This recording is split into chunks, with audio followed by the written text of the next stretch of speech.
Well, hey everybody. My name is Jared Malat, and this is, I believe, episode 20 of the Coltist. And as is our tradition, we name every episode of our podcast after a Colts player that has worn that number in terms of the episode. So, Jordan Wilkins will be our Colt of the day. As like I said, I sit here and record episode 20 of the Cultist solo, and it's not because Mateo and I are on the outs. In fact, thankfully, Mateo and I Slack message each other back and forth. He is currently in the mountains in Argentina on vacation. Uh, Man, I'm so jealous. So they are sort of hoofing it, hiking and camping, and I don't know if they're foraging.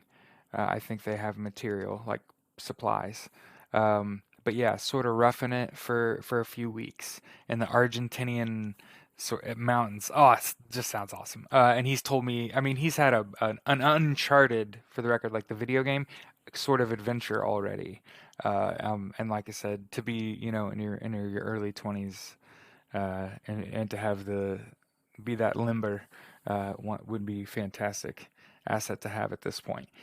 So yeah, if you like the content that I produce here, you can of course follow me. I pretty much tweet stream of consciousness um,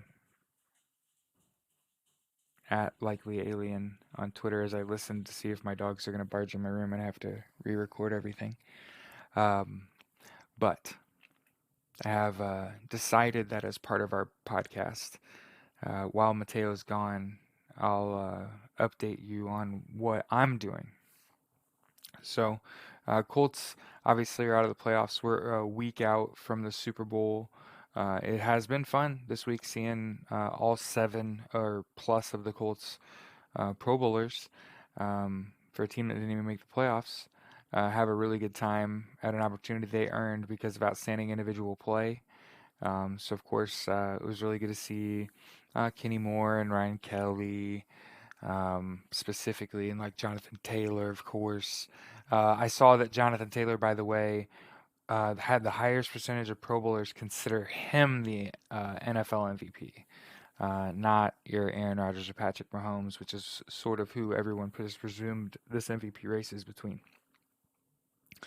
Um, So yeah, have enjoyed that. So then we'll talk about the Colts a little bit because we are called the Coltists, right? So that's about what I've got for you. Is I've seen a bunch of the Colts in all pro gear or in Pro Bowl gear, and those jerseys are sweet. The skills competition was cool. I thought Russell Wilson, for the record, had, why do I say that? The most electric 2 minutes of a quarterback whipping a football I've ever seen in my life. It was so much hip, and he was just he's got a gun, and it's very different when he has a hand injury from then and now. He's got a scary arm, and Russell Wilson's kind of one of those players, that's sneakily great in my eyes. And anyway, this is not the gush on Aaron Rodgers episode. So yeah, I have been telling our listeners of my podcast. Um, I got into coaching football a little over a year ago, actually. And there's a local, well, not really local, they're out of Bloomington, Indiana, down where Indiana University is, called the Indiana Cutters. And Cutters, for the record, the name originated from the 1978 movie Breaking Away, which was filmed in Bloomington, Indiana. And the group in the movie, the sort of social group in the movie, um, originally were called the Stoners. But obviously, there's anti-marijuana propaganda in the United States, so they ended up switching that name to the Cutters. Um, that's where the Cutters got their name from. They have been in business, I want to say in excess of about 15 years, and they've got three championships. And yesterday, the Indiana Cutters. So, like I said, I coached them last year. I was a quarterback coach. I ended up being an offensive coordinator and primary play caller. Um, went 5-1 as a coach. Got COVID, missed the playoffs, and at the end of the year, the ownership of the team, the coaches asked me for feedback, and I told them that based on what I saw, because I'm a psycho, so when I care about something like when you're involved in football, you watch a lot of film. So I started watching a lot of film and watching specifically my players. And my gripe early on their offensive line is that they're really good at making their initial blocks, but then they stand straight up and they don't do anything. And that's sort of the norm in professional football. So I want to put that out there, and I want to make sure I point this episode towards my teammates too, so they understand where I'm coming from. I say everything with love. It just doesn't sound like it. It sounds like I'm being like a dickhead, but I'm just trying to point this out and get it out of the way early and get better play out of my teammates early and preparation, hopefully better preparation leading into the season. And I'm trying to use what I do here at Stampede Blue as sort of the platform. So I want to also say thank you. I appreciate you. It's not like I said, I get compensated from Vox Media, right? So any interaction I get, I hope that you are positive because I'm trying in a pretty fucking dark world, by the way. I'm trying to be a pretty bright spot. So I want to start by celebrating. In the last 6 weeks, I've lost 40 pounds as of yesterday, and yesterday was a cheat day, and I had about a 2,000 calorie meal, which is about my daily calorie intake from Sonic. And it's not that I'm not proud of it. It was the most delicious. Sonic is fantastic. If you've never had Sonic Drive-In, I don't know what to tell you. Worth the wait. I sat in that line for about 45 minutes, and I drove about a half hour home and had to reheat it, and it was still um, memorable. So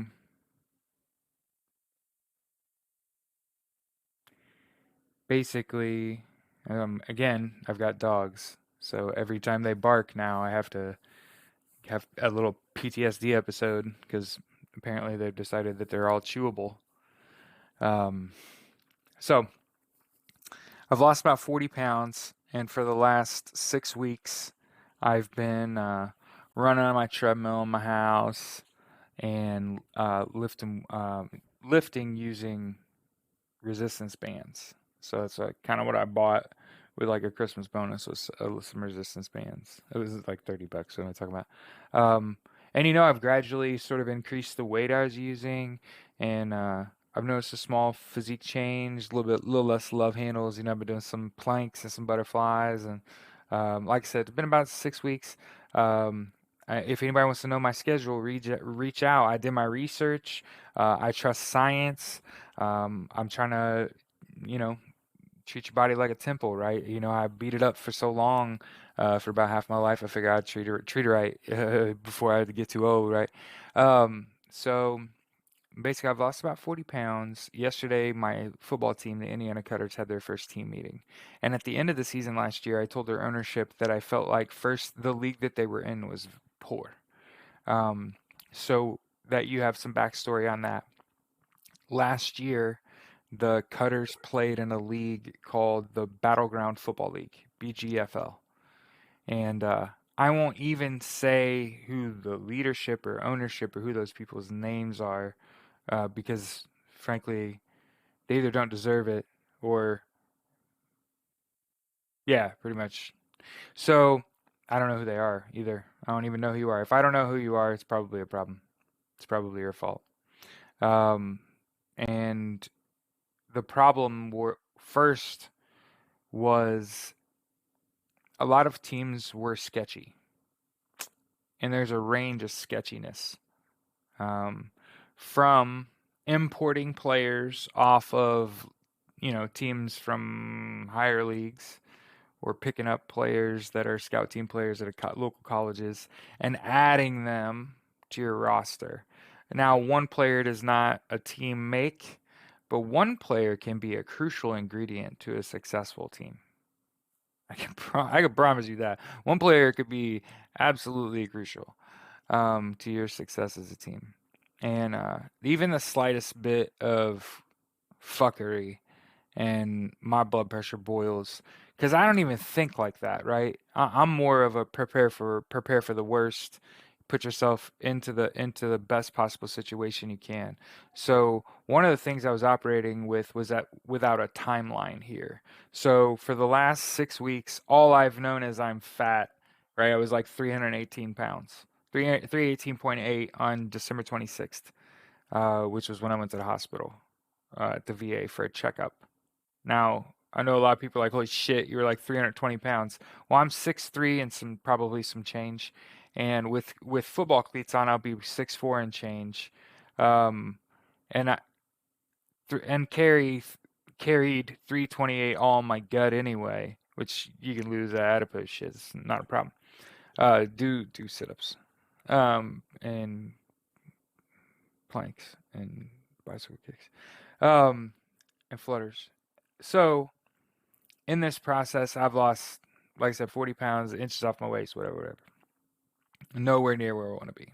I don't know where the bottom is. I don't know. I don't know what the floor of this is. But I've gotten accustomed to a lifestyle, and I'm kind of now I'm habitual. And anytime you're habitual, as long as it's healthy, good luck, motherfuckers. You know what I mean? Like any time that I period fall into a routine that is healthy for me, that's going to be a problem for other people, especially if it involves athletic activities, because I'm above average size, and tend to for what I like your athletic ability for your size is tends to not those things don't necessarily go together. But I'm old and I'm out of shape, right? So I got to get back in shape. So this is sort of my manifesto and my documentation as I sort of go through this process. So I told these guys, you got to get out of this fucking league.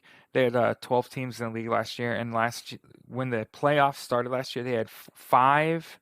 I believe you call it ambulatory teams, and that's five teams in the whole league that could travel and play a football game.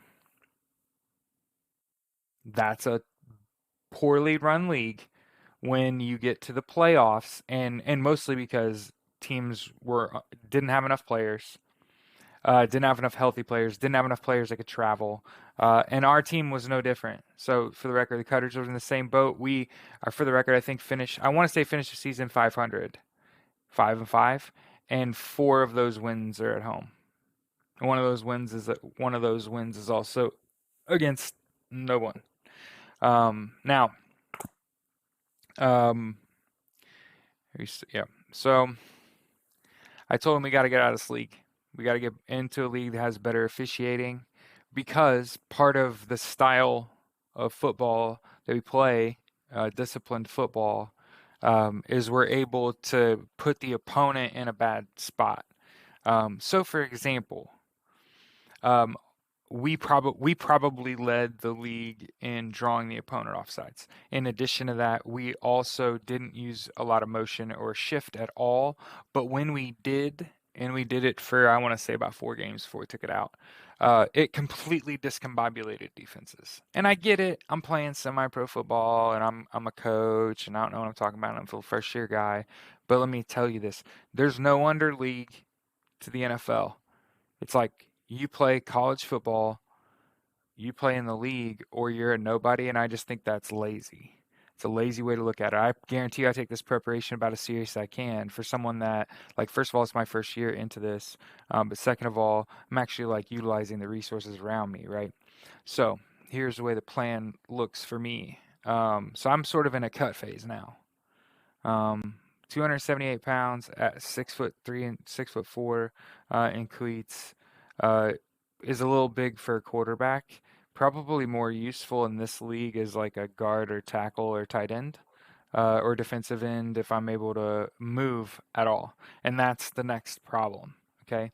So yesterday The Cutters got together in Mooresville, Indiana, which is my hometown that I have not been in 20 years, for the record. So I hadn't been in that library in a long time. I was seeing ghosts, man. It was wild. But we sat in a community room, which is new, and it wasn't there when I was there. But my mom worked at Miller's Mary Manor in Mooresville and took care of the elderly, and I used to go across the street to that library and wait on her to get out of work. So we sat in the Mooresville library and uh, signed our contracts, and the league wanted a picture of you signing your contract with your coach, right, with a picture of a jersey and whatnot. And so it was good, obviously, to see everybody. And I have a pretty good working relationship with everybody there. It's just a lot of us don't know each other outside of football, or we're just getting to know each other. Now I'm friends, really good friends with several of the players. Um, and I worked with Eric Anderson for years, and I'm friends with the head coach. Um, and obviously, like I said, I had no bad blood with anybody. I like everybody. Um, but coming back yesterday, we had this first team meeting. Now, I think weather first impacted attendance. Also, I don't think any of the players live in Mooresville. So that's just something to consider. No one lives in that town that plays on the team or is from there. I would think they'd have said, "Hey, Jared, I went to Mooresville too last year or so far." Um, So nobody that is from Mooresville there, and the new offensive coordinator Bob Denton is the offensive coordinator is one of the offensive coordinators and the O-line coach at Mooresville High School, and which has had some recent success in what I believe is like 4A high school football. Where it was when I was there 20 years ago, 20 fucking years ago. Holy shit. So yesterday we had a team meeting and they implemented a lot of the feedback I'd given them. And I think that again, I was doing it with anytime you're doing something with love, and you are able to watch the film and come away from like sitting like being upset at yourself for not coaching guys up better. But even in the play, having come back and watch the playoff game, um, your players are gonna do what you practice, and I want to make sure that I get that out to so that the team sees it, that the people listen to my podcast that are football fans. Um, in my opinion, this is my opinion, when you see outstanding special teams play, it's because they practice it. When you see a team that's disciplined at the line of scrimmage, it's because they practiced it. When a team comes out and they run all over you and there's nothing you can do about it, it's because they practiced it. When they have a good passing game and you don't feel like you can stop that, it's because they practice it. And it's even more important like in a semi-pro football league. The teams are only going to practice once a week. Everybody's got kids and families, and a lot of the guys that are on the Cutters are business owners or near business owners, I would say. Like they're basically running a business, right? So they work a lot. They do to carve out a night a week to get together. A lot of guys new to semi-pro football find that problematic, and it's just a bitter pill to swallow. That frankly, you could try to get guys at this level together more than one day a week, but then you would forfeit that time on a Thursday, right? So from my perspective, it's like I'm not going to talk to you until Thursday and just pray to God you come to practice. It's just the way some adult males are, man. Frankly, it's like you're stealing their soul by getting more than one day a week out of them, right?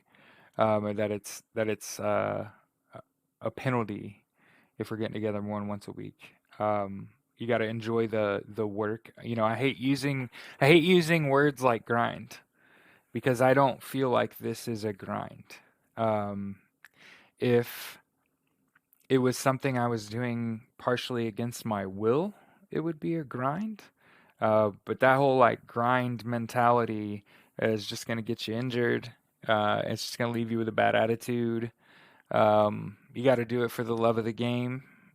You know, you got you got to make sure that I think that there are everybody's entitled to do to live their life their own way, but I kind of want to set the bar um, in that you absolutely get what you put into it, and the last 6 weeks, even at 38 years old, I can't tell you if I've gotten faster, um, or you know I have some questions I gotta be able to answer, and I ultimately need to answer sort of the rest of my life.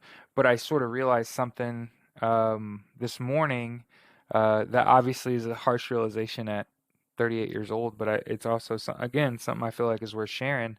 When I was coming up, a lot of parents said stuff like, "Imagine how good you would be if you just focused on X." And a lot of people that you meet in your life, especially a lot of talking heads, a lot of people that talk for a living, say things like, um, "Oh, I don't want to name names because that's everybody's got to feed themselves somehow, right?" Um, but yeah, everybody now is preaching empathy as a main character trait that's going to ultimately lead you to success. And I think if you have empathy, then you understand, when it refers to like semi-pro football, that your team only meets once a week. Um, we only have a 10-game regular season. We might have a scrimmage or two lined up. There's a playoffs. you know, I can pretty much guarantee if you run the table, you're playing for a national championship. It's televised. They're working out a TV deal. There was a media personality there yesterday, person there yesterday. Um, that we had a scout, the scout Johnson, spoke. So we had a guest speaker to a crowd of about 20, several new faces, several potential signees to the team. Um, and we found out some things. So first we found out that there's roster limits. And I had thought it was 45. It's 53, just like the NFL. No practice squads. Um, our first game's in May, our first official practice. And combine is on March 12th. So in about 30 days from today. So my goal is to see. I don't necessarily care about my weight, but again, this it's a good number game to play. Um, Now I realize I only have 30 days. I don't have, interesting. I don't have the extra days. I was gonna say I'm gonna work out 6 days a week, but now I think you're in the last 30 days. Maybe I think rest is still important. I still think rest is important, and you'll want to rest after the combine anyway. So I'm gonna map out my training, but what I realized today is how important sports are, and it's not just football. So I love football, but when I was growing up as a little kid, man, I was football, basketball, baseball, soccer. My dad and my brother golfed, um, tennis, um, and I think that one, I don't have any knee or ankle injuries except for I did break my ankle. Really hurt myself my freshman year of high school. Hurt my ankle real bad. But other than that, I haven't had any knee injuries or anything like that. Now I am a disabled veteran. I do have my shoulders fucked up, but I'm a left-handed guy. I just hurt my right arm. Um, and frankly, I've been working on my throwing motion. And you know where your right arm is when you throw football as a left-handed person? It's like right here, like right in front of me. It's supposed to be like right here. So I'm disabled as long as I'm like able to throw the ball and not die immediately. Like, what are we talking about? And that was sort of the strength of the team. If we're all connecting dots. Um, in any football situation, the most important thing that a quarterback can do is get rid of the football, whether it's handed off. Uh, I think that when you have a lot of offensive line and defensive line talent and depth, If you have guys that are good ball carriers, you should be pretty run heavy. Um, a lot of the back end on these semi-pro teams are loaded with talent. Frankly, a lot of the best players on a lot of the teams we were playing were their safeties, the anti-quarterback. Um, and you kn- when Eric called me and said, "Hey, I've had a couple meetings with this coach, and I think we're gonna bring him on, and I think you love him. He played at Michigan State. I mean, he's a guy, he's a football guy. I'm excited to work with him. And like I said, I have the intention of being the starting quarterback. And yesterday I noticed there were a couple other potential quarterbacks there, and I welcome them. I was going to introduce myself, but frankly, I didn't have a mask. I had a mask on when I went in the room, for the record, like one of only a handful of people in the entire room with a mask on. Sat with a mask most of the time, but I'm a fidgeter. So I was fidgeting and broke my mask. I was like, God damn it. So at the end, when it was over, I hugged a couple, this after like the second hug, you're just like, "God," and I just left. Like, I'm not, I don't want to do that again. So I just left. I didn't have a mask on. I would have introduced myself, for the record. So if you watch this and you're like, wait, you were there, but we didn't get introduced, you're a dickhead. Bro, we're in the middle of a pandemic, it's killed like millions of people. My mask broke, and I was just like, I'm gonna leave instead of like trading spit with you. Sorry. I'm gonna wear a mask and a visor and shit when we put on a helmet. And every time you see me from now on, I'll probably have a mask on. Just so y'all know, no hostility or nothing. It wasn't like I didn't want to meet you. I just didn't have a mask on. I was trying to get the fuck out of there. But yeah, we met in a library, sat in a conference room, and kind of listened to the details of how the Cutters are sort of stepping up. So how that affects you is the Coltist listeners, as Stampede Blue fans. You know, the majority of the people that log on to Stampede Blue or listen to my podcast live in like sort of the Indianapolis, Indiana area. This new league that the Indiana Cutters are in is called the Blue Collar Football League.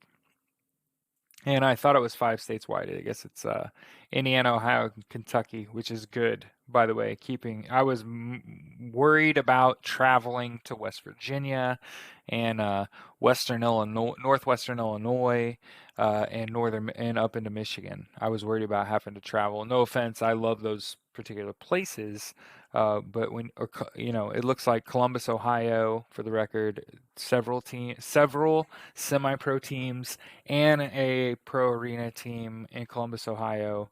The league champion from the Blue Collar Football League is the Sin City Buccaneers, who we didn't play last year. Um, but the team that we opened our season scrimmaging last year, the Dukes, I believe lost in the playoffs to the Bucks last year. So we should be able to get tape on the league champ. All the teams in the league are on Huddle. Um, we're working out a deal to have the games televised.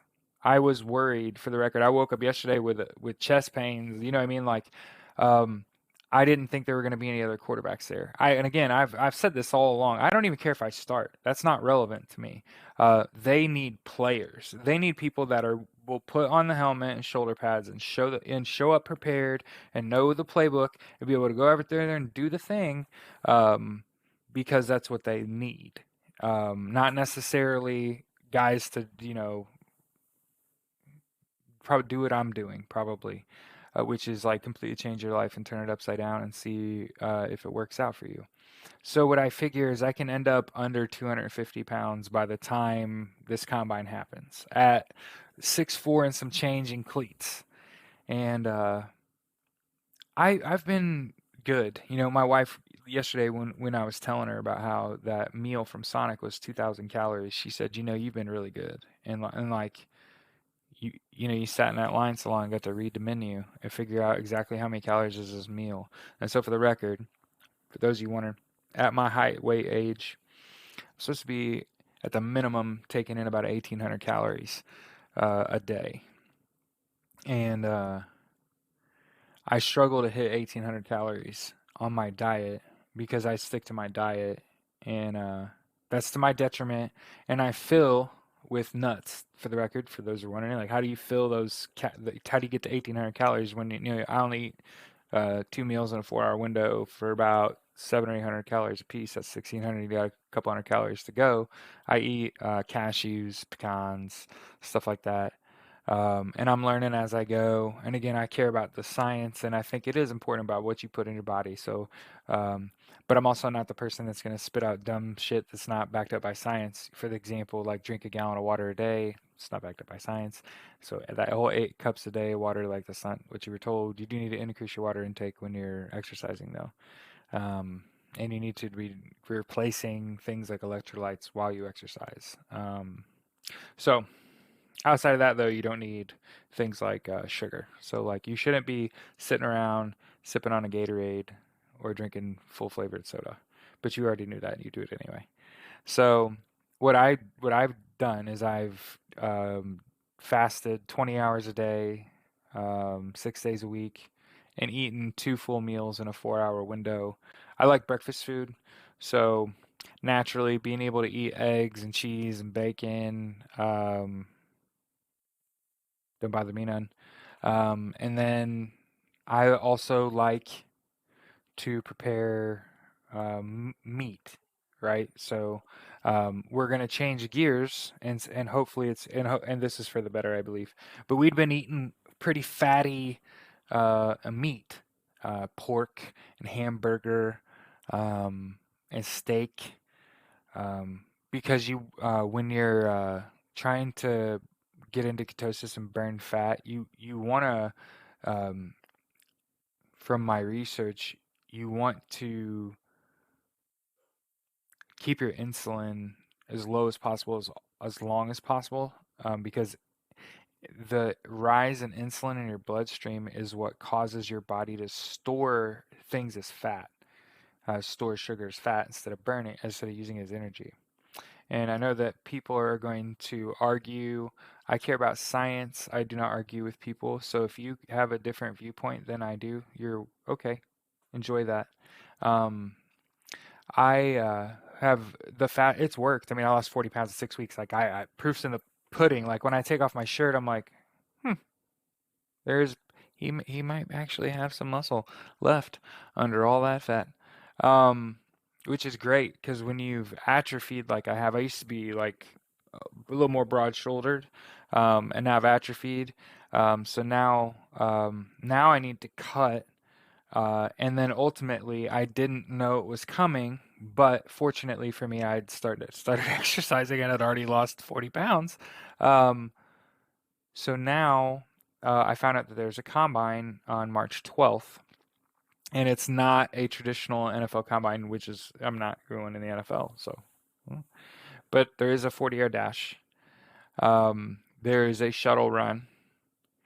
There is a bench press, a 225 bench press for max reps. Um, there's a broad jump.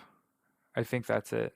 Broad jump, bench press for max, 40-yard dash, shuttle run. I think that sounds about right.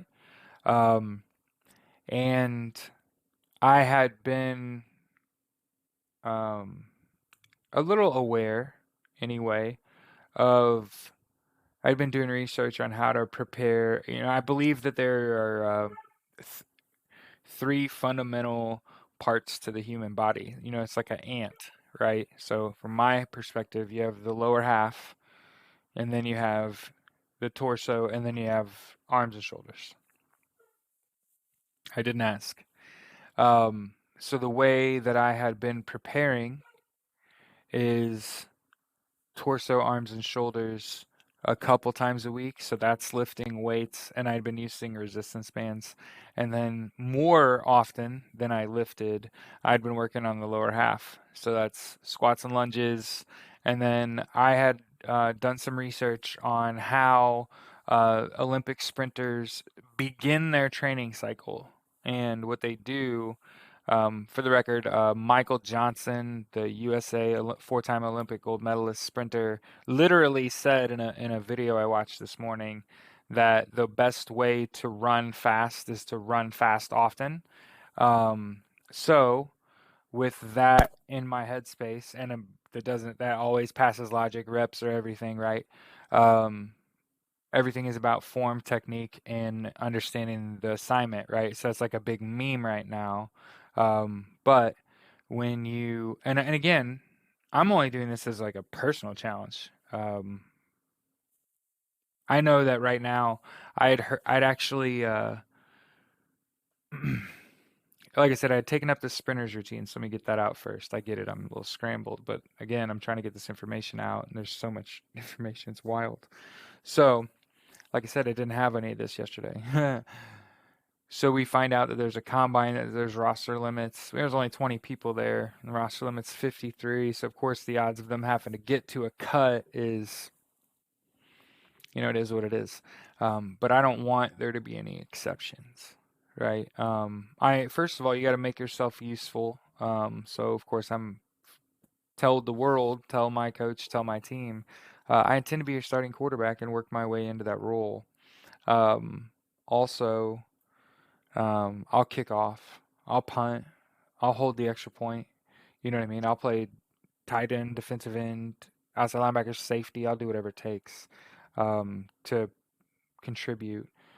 Because I think that the Cutters have, like I said, they have a lot of guys that have been doing this for a long time, and they absolutely could come in here, band together, win a chip, and then a lot of guys could retire. So this could sort of be the for a lot of those. I hate to say that. I hope that they realize, how unique this is. That a bunch of guys that have been friends for a decade have stepped up into this blue collar football league, which is a pretty noticeable step up for us in terms of competition. Um, in 30 days, I have a combine. I have to prepare for the 40. So I had picked up the sprinters routine, and that's how I got hurt recently. So if anybody wonders, my training had slowed down. My upper half training and my torso training hadn't changed, but my lower half training I'd stopped. My so I have been using, it's just been bitterly cold, and we'd gotten a ton of snow, and otherwise I'd love to run outside. I'm also deathly afraid of rolling my ankles and breaking them. So I had decided, well, I'm going to run on my treadmill and then at the track. And there's a track on Fort Benjamin Harrison near my house. So I'll be there a lot. In fact, and I'm also just sent an email this morning to the FC Pride, which is a soccer club that's like a mile from my house that has a real nice indoor and outdoor facility where I'm going to go there and see if I can work on my short area quickness. So, like I said, I'm taking about as serious as I can without over investing, right? I already have a YMCA membership that's $43 a month. I'll be there every morning at 5 a.m. And the YMCA is great. Sports are great if you're a football player, specifically a quarterback. So I want to detail how this is useful for me, okay? So knowing the exercises that are coming, right? The 40-yard dash, the broad jump, um, bench press, and shuttle run. Obviously, being a dynamic athlete is going to be important here. So, for the record, when I was in high school, um, we ran until we threw up and we lifted weights to fail.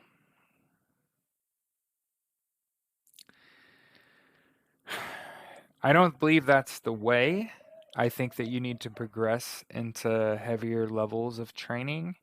And I have been sedentary for years and have, again, like I said, we lost 40 pounds to get to this spot.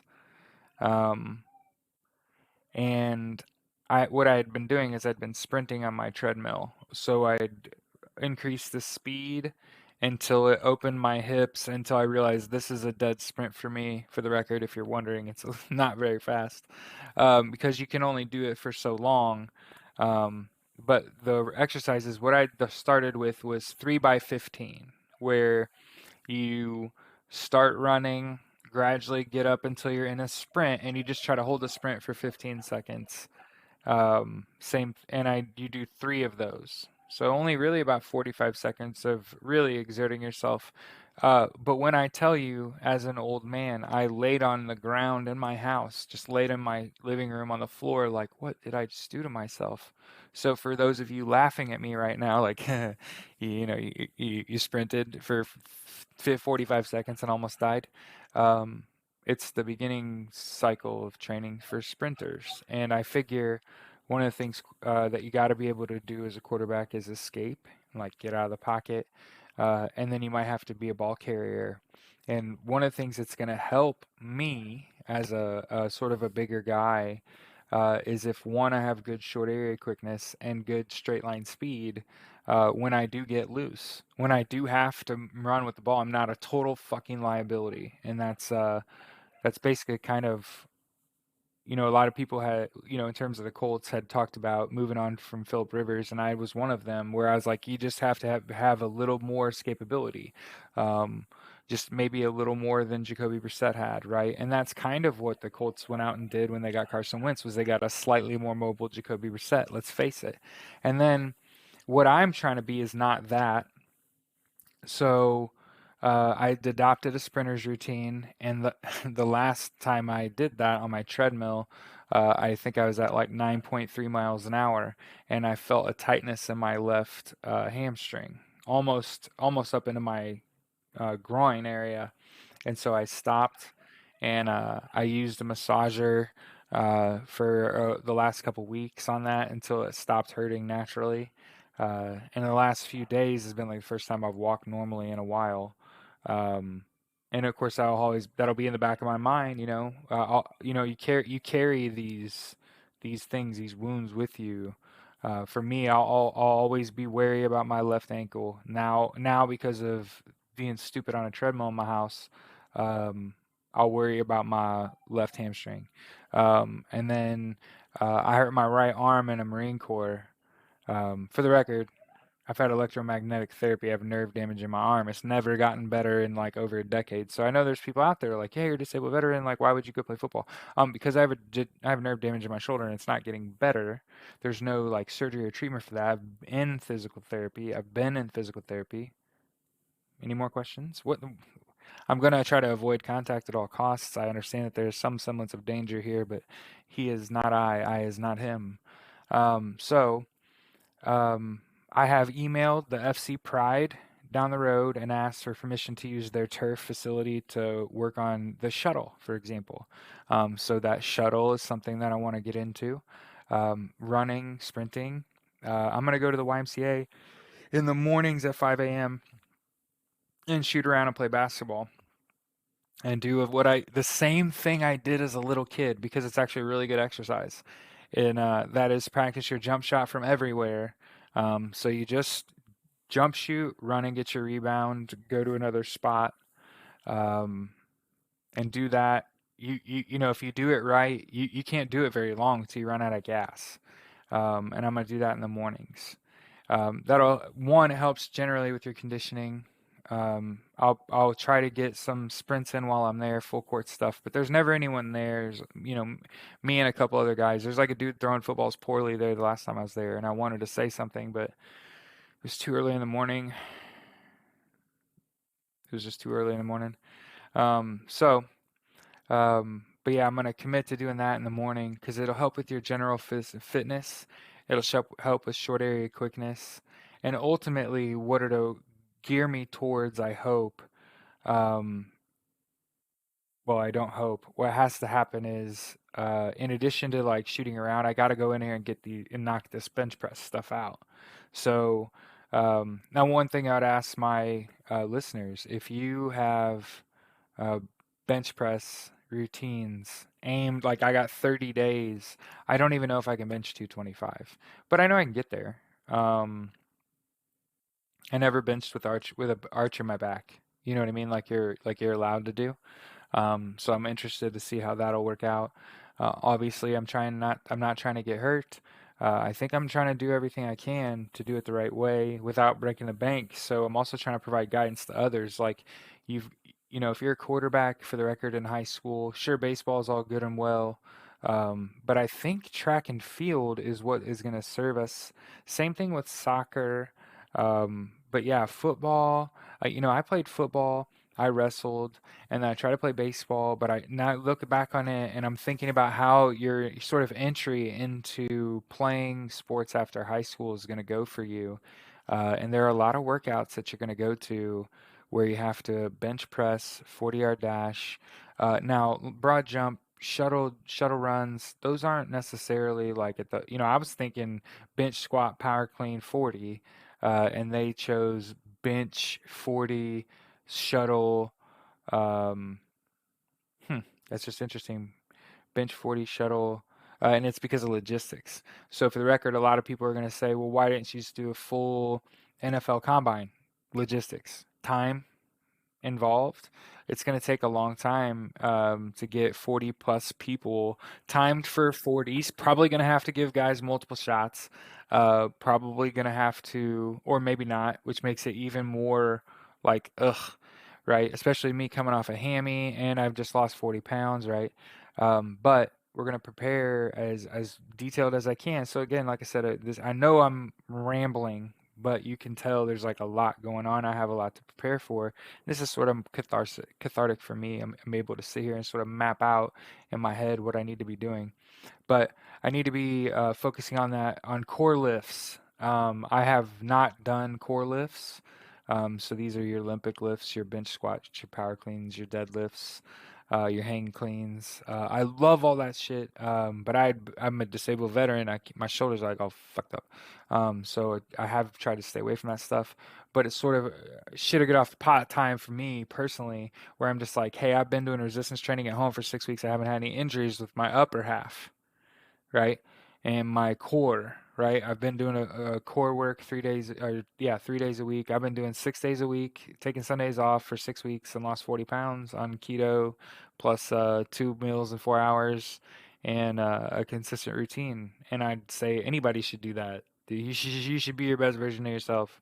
You should specifically be working on lung capacity, and that's endurance training. The air quality's dropping, and when the air quality gets bad, it'll be harder to breathe naturally. So mask wearing is going to end up being important for us anyway. So all those people that say they can't breathe without a mask, like you're in for a wild ride then. But yeah, I think I'm on the right path in terms of my mindset. Is that sort of I owe, and now the funny thing is, I didn't run track and field in high school, but I shoulda, and I don't think a lot of football players do. So it's kind of one of the motivators for me to make my this episode of this podcast today. I hadn't made one this week, and I was like, "Oh shit, I got to kind of get this out for you." Probably a lot of the men that listen to my podcast are fathers, and they got kids that are athletes. Um, I'm not here to tell you how to raise your kids. I do not have children, so that's not. It's weird. What I am saying is, I would encourage my children to play multiple sports. First of all, the odds of you going pro are so fucking small that you should just have fun and work. If you're gonna work hard and smart. And by playing multiple sports, you keep yourself out of a conditioning cycle. And I need to talk to people about conditioning cycles and how, like, if your kids aren't involved in organized sports, you get wrapped up in these conditioning programs, and these guys don't have degrees in that. That's not what they're just not going to be good at free. They're not good. They're not good at it. They're not churning out good enough athletes, and we can do better. Wrestling, for example, teaches you great short area quickness, obviously toughness at the point of attack, probably make you a better lineman. But for like a receiver, DB, wrestling would just make you tough. And then in addition to that, basketball is great if you're like a quarterback or wide receiver. Again, a defensive back. Um, Lineman probably not, because there's not really like, you can't really be like aggressive and really that kind of physical in the NBA. Although a super athletic lineman, Avi, could be like dominating in basketball. But you'd rather see him wrestle. Um, and then track and field over something like a baseball. And one of the problems, I love baseball for the record, so like I've just realized that as an adult is like I should have done track and field because you need a sport that your lower half is the primary. You know what I mean? Like in football, I play quarterback, right? So like my upper half is doing a lot of work.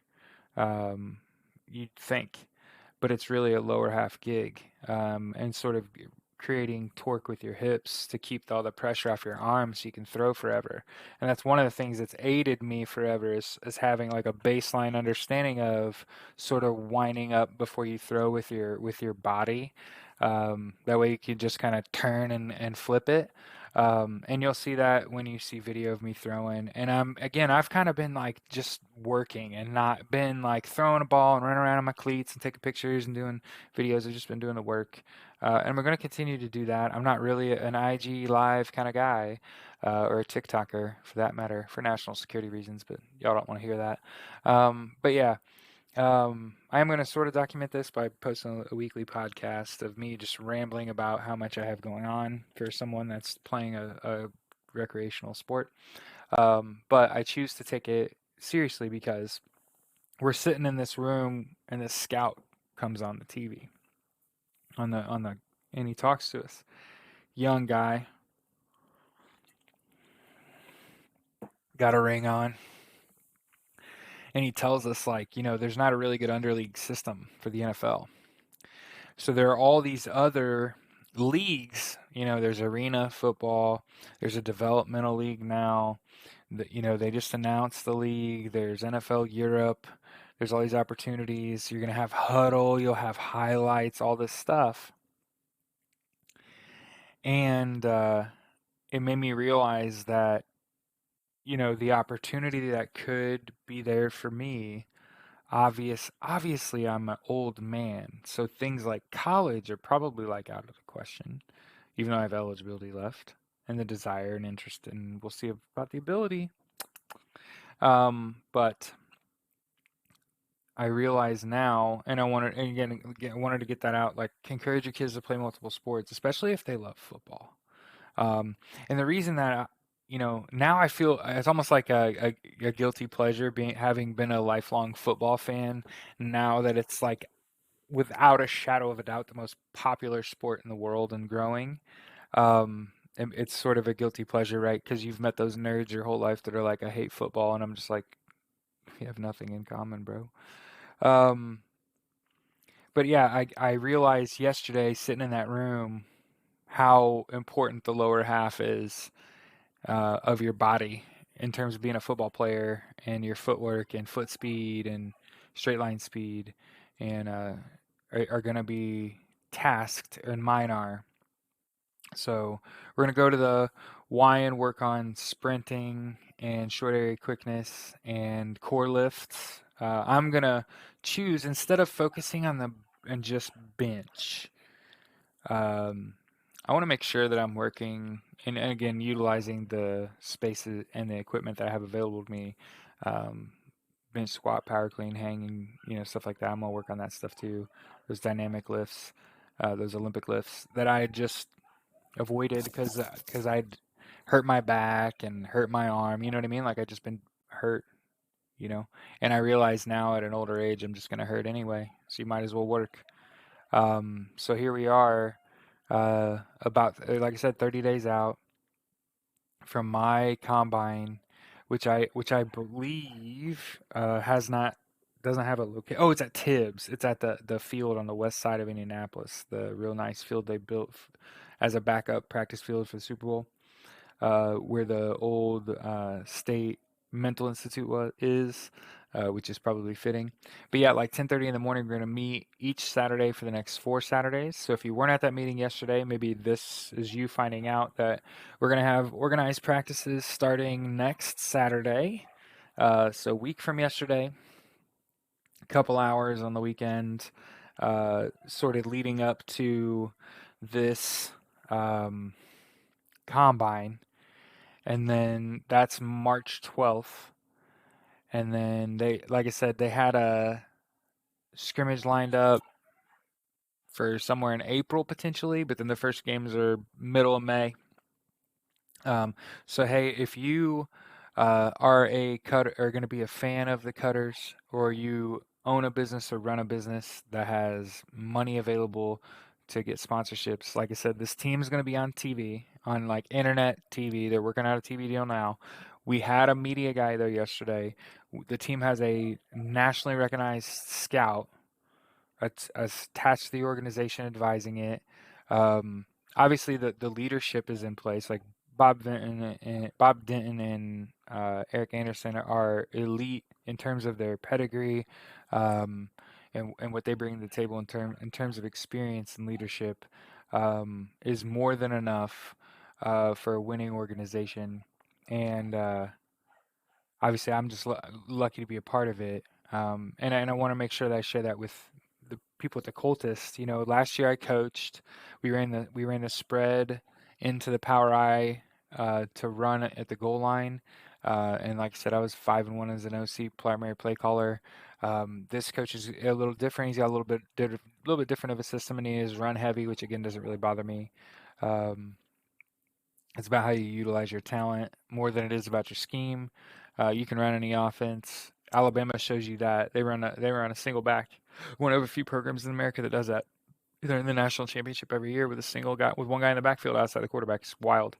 Now they do use a lot of motion, a lot of shift, and you kind of see where my head's at. But um, that's what that's where I'm hoping one of my strengths and work on your weaknesses, right? So one of my strengths is like I have a rote memory. I have good rote memory. You show me your playbook, I'll have that shit memorized. No time stat. I'll be giving you feedback on that. Um, where I'm weak is my lower half, right? I'm ancient. I'm old. I'm a pale white boy, but I know that I've got the resources to become a better athlete. Um, Even at my age, and could actually help this team get over the top. They're pretty damn good last year and close. Fell off late, and like I said, the corner the direction the team's headed is a positive one. Um, and yeah, like I said, I think that's where I'm at. As far as the Colts, like I said, going back to what we were talking about earlier, it's Pro Bowl week. It was good to see all those Colts at the Pro Bowl. And good to see the organization well represented and having a good time. And obviously hope to get most of those players, if not all of those players, back. And then figure out this quarterback situation while I figure out my quarterback situation, right? Like I said, there was a couple other quarterbacks there that I'm excited to meet and get to know. Um, and I look forward to just doing my best, right? I've got another guy who wants to meet up a couple of days a week to throw, so that's getting the throwing in. I'm gonna go work on sprinting and short area quickness and my core lifts 3 days a week. I'm gonna work on my resistance bands at home a couple of days a week and throw. Um, and continue. I think I'm gonna lean out on fat and go to like chicken and turkey breast and stuff like that um, for this last 30 days because we're eating pretty fatty food. So I'm wondering how it will accelerate my weight loss if I switch from fatty meat to lean meat. Um, and I gotta increase my calorie intake as a result. I gotta eat more vegetables. So it's just something to think about. But it's one of those things when my wife and I like taking like a bag of mixed vegetables, cutting up turkey sausage, and just kind of mixing it together and cooking it, and seasoning that and eating that. So we're gonna be doing a lot of that because um, it's good protein, and you need the veggies. You need 7 to 10 cups of good vegetables a day. That's like carrots and green leafies, and cauliflower is really good for you. My wife and I made I made cauliflower mashed potatoes. So if you need help getting into cooking power food, or what I would call athlete food, like I said, I got away from processed sugars and breads, and it's like I said, 40 pounds in 6 weeks. Noticeable difference in my physique, and that's again because it wasn't just the food. It was because I got off my duff. It's because I did little lunges and little lunges, little squats, a little treadmill time, and a little resistance band training, and now we're going to turn it up, or at least we're going to try to without killing ourselves, right? So that's sort of in my brain part of the danger here I mean, is not me dying for the record. I'm in good health. I'm not worried about that. It's like going too hard too fast and getting injured.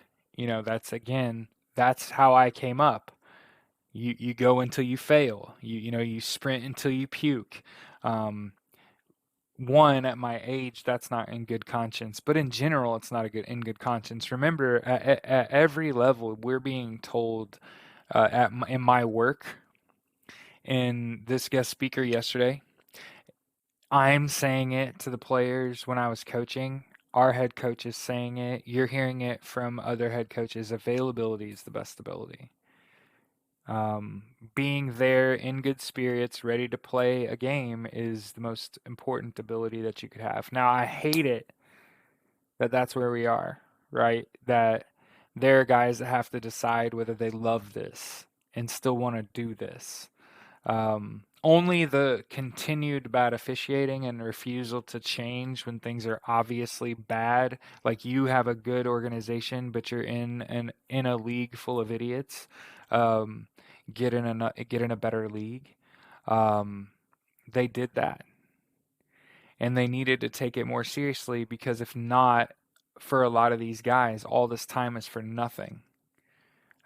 If we're not trying to advance and trying to, for example, play for a national championship or play it at the next level or get into coaching yourself, right? I did the coaching thing for a year and I realize at a developmental level, they don't have a long term solution at quarterback. I'm not even saying I'm that guy. I'm 38 years old. So realistically, how long can I expect to play quarterback, right? Well, that all depends on the how healthy I am, how often I am. So that's one thing that I'm going to focus on moving forward is my general health and well-being. And then the things that matter are the most prescient, right? Bench press 40, shuttle, um, and then from there, once the combine's over, then we're more focused on our general conditioning, which is more 100-yard based or 100. We're going 100-meter train because again, a lot of the running I'll be doing is on a turf football field, which is more like a track surface than it is a grass surface. And you're just slower on grass, is sort of the thing. But yeah, I've been doing research this morning on uh, how to run a 40, how to train for a 40, the exercises to do to improve your 40, both the high intensity interval training. Thanks, John, that I've gotten into, and then also longer sessions in terms of sprint sessions, trying to figure out what you're supposed to do. Uh, if you have questions about stuff like that, there are guys that listen to this that are football players that are some high school kid is gonna have questions. Hey man, what am I supposed to be doing? Play as many sports as you can, stay in as good a physical fitness as you can, try to be as healthy as you can as long as you can, stop eating garbage as young as you can, um, get as much of an education as you can get as young as you can. Um, Try to get away from working for someone else as young as you can, so you don't get stuck working for somebody else. But yeah, when it comes to preparing for this combine, yet for me, I'm process oriented, right? So by me sitting down in front of a camera and recording myself for an audience, saying like, "Here's what's ahead of me. Here's the events that I'm going to have to do. Here's how I'm going to prepare for those things." It one allows me to hold myself accountable. Like, did you do what you say you were going to do? What you say was going to happen, right? Like you said, these were the events that was going to be at this combine. Did you get that information confirmed before you actually sat down and recorded this? Yes, I did, and I did, and then also invited my head coach on my podcast. So maybe there in Mateo's last week, maybe he comes on. But yeah, I think the Cutters and the Colts are both in a very similar spot where as long as you can get an answer at quarterback, um, you're capable of anything, of beating anyone. Especially now, you look at with the Bengals making it to the Super Bowl here. Um, A lot of people are going to say it's on the back of Joe Burrow's, but it's Jamar Chase's hands. Actually, that man's hands and body control is ultimately what carries the Bengals into and through the Super Bowl. So if Jamar Chase is healthy and unbothered, and he torches the Rams like he has, there's a very real possibility the Bengals give the Rams a hard time. I don't expect that to happen though. I expect uh, Jamar Chase to see better attention and force Joe Burrow to spread it out more, which I just think lowers the probability of them scoring touchdowns. Whereas I don't think you can really take one Ram out of their offense other than Matt Stafford himself, and then you know what I mean, like I guess Cooper Cup similarly, but in some strange way they have less of a rushing attack, right? In terms of talent, right? Like Joe Mixon's the best back in this game, right? And then Jamar Chase is the best wide receiver, right? If you look at the Rams, you would even say like Joe Burrow's really good quarterback. Matt Stafford may be the more experienced one. So yeah, so did want to kind of talk about the Super Bowl a little bit. I have the Rams as 4.5 point favorites last I checked. Anytime the favorite is hosting and they're favored by three or more, I tend to lean on the favorite or the home team. They are generally going to be the same team. It's a momentum thing. Obviously, I think Cincinnati come there and shock the world. I just, I have my doubts. I think that the Rams have superior talent, but superior talent doesn't always win. Superior preparation wins, and that's sort of what I'm banking on personally here. So, with that said, I don't even know how long this podcast has been running, but this is Jared with Stampy Blue. This is the Coltist episode 20, the Jordan Wilkins episode. My name is Jared Malat. Have a great week. I'll try to give you an update after the practice next Saturday, our first practice. Um, and I'm excited. First, I'm excited that the team is holding organized practices in February instead of May or April at the earliest. I think the earlier you get in, the more you get out of it. And it's good to get the guys together.